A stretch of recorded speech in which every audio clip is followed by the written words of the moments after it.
신년 특집 행복한 삶을 위한 선택 그 세 번째 시간. 오늘 우리는 여러분께 긍정에 관한 이야기를 하고자 합니다.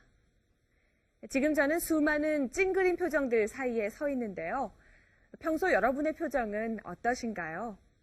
혹시 이렇게 찡그린 얼굴로 지내는 시간이 많으신가요? 아니면 이렇게 환하게 웃는 시간이 많으신가요? 비록 고단한 삶이지만 이렇게 밝고 환하게 웃을 수 있는 일이 많다면 그만큼 우리 인생도 행복해지지 않을까요?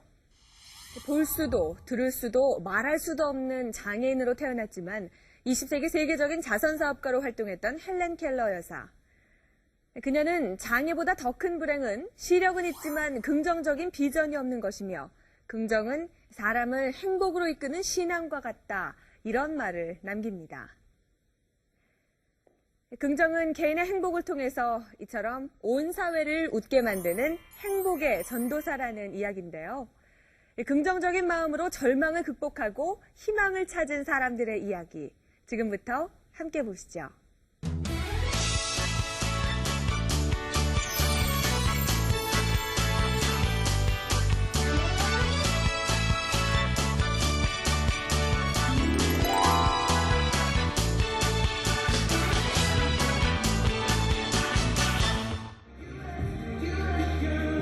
지난해 12월 서울의 한 공연장.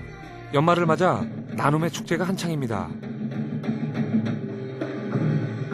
자신의 공연 순서를 초조하게 기다리고 있는 양정옥 씨. 그녀는 시각장애인들로 구성된 플라멩코 무용단 라로스 팀의 리더입니다. 저희가 또 이제 시력이 다들 안 좋으니까 이제 무대 상황을 조금 연습을 해보고 공연을 해야 되는데 지금 그런 상황이 못 돼서 조금 이제 당황할까봐 걱정인 거지. 라로스 플라멩코 팀 한 분 한 분 드디어 라로스 팀이 무대에 오릅니다.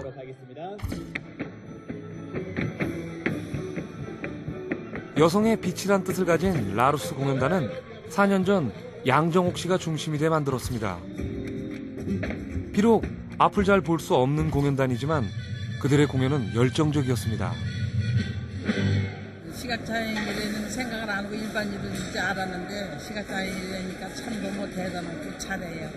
사실 저희 무용단들을 하면 사람들이 되게 놀래요. 같이 플라멩코 하는 회원들도 어떻게 안 보이는데 이렇게까지 하냐.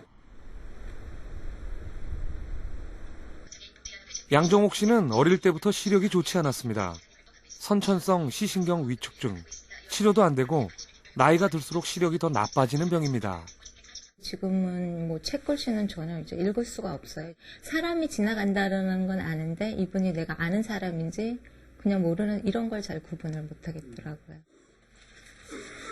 시각장애는 바깥 세상과의 단절을 가져왔습니다. 보이지 않을수록 깊어지는 소외감. 그녀는 30이 될 때까지 자신만의 세계에 갇혀 지냈습니다. 모든 게 소극적이었어요. 소극적이고 어떤 의욕 이런 것도 전혀 없었고 여러 가지 소외감 같은 것도 많이 느끼면서 살다 보니까 성격이 조금 우울했었죠. 양정옥 씨는 플라멩코를 접하면서부터 변하기 시작했습니다. 내면에 숨겨진 긍정의 마음이 강렬한 춤을 통해 그녀를 세상 밖으로 이끌어낸 것입니다. 제가 긍정이라는 단어를 굉장히 좋아해요. 제가 우리 그 시각장애인들이 이용하는 사이트에도 그 자기 소개 거기다 이렇게 적어 놓거든요. 긍정적으로 삽시다. 그러면 행복해집니다라고 얘기를 했거든요. 매사의 마음가짐이 긍정적으로 생각을 하다 보니까 이렇게 좀 복이라고 생각을 해요. 강남의 장애인 복지관. 일주일에 한 번 양정옥 씨는 다른 장애인들에게 플라멩코를 가르치고 있습니다. 절망에 빠져있던 동료들에게 양정옥 씨의 삶과 춤은 희망의 빛이 되고 있습니다.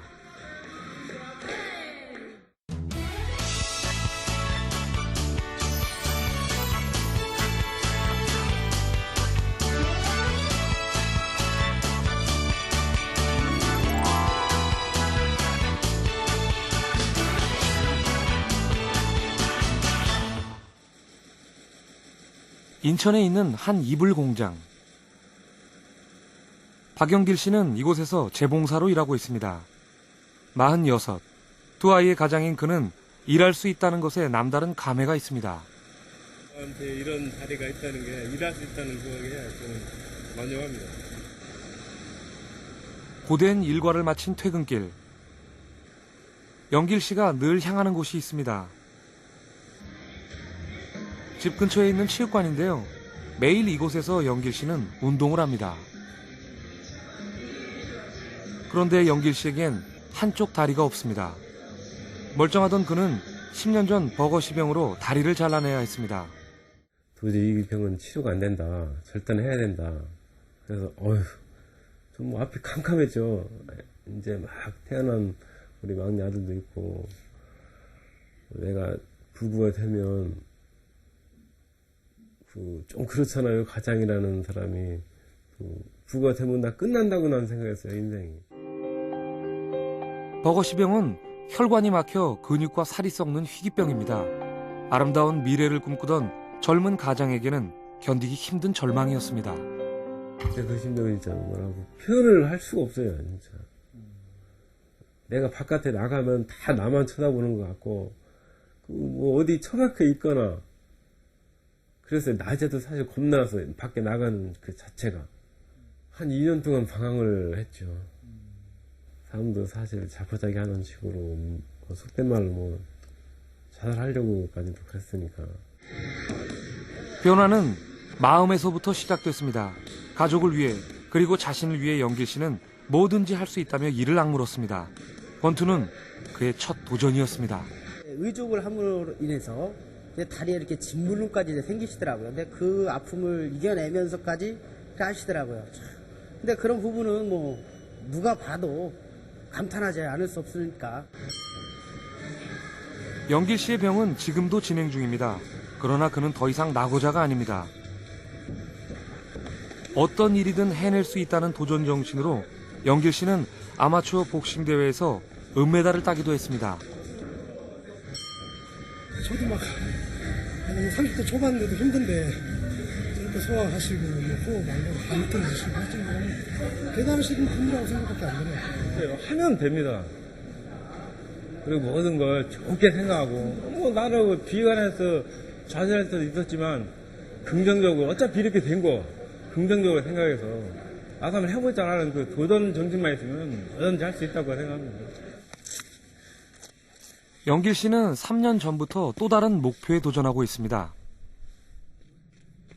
바로 42.19km 마라톤 풀코스를 10번 완주하는 것이죠. 사실 그는 마라톤 풀코스를 이미 3번이나 완주했습니다. 의족을 한 장애인으로는 쉽지 않은 도전.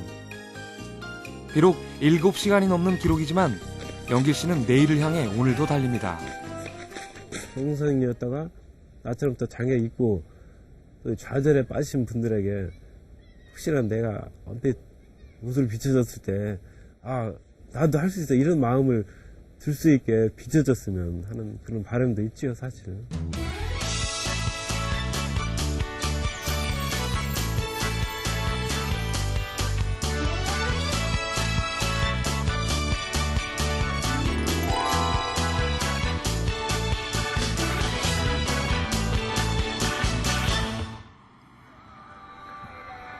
강원도의 한 스키장. 겨울 스포츠의 꽃, 스키를 즐기는 사람들. 그 속에 장향숙 위원의 모습도 보입니다. 그녀는 지난해 말레이시아에서 열린 국제장애인 올림픽위원회 총회에서 집행위원으로 선출됐습니다. 오늘 그게 좋아.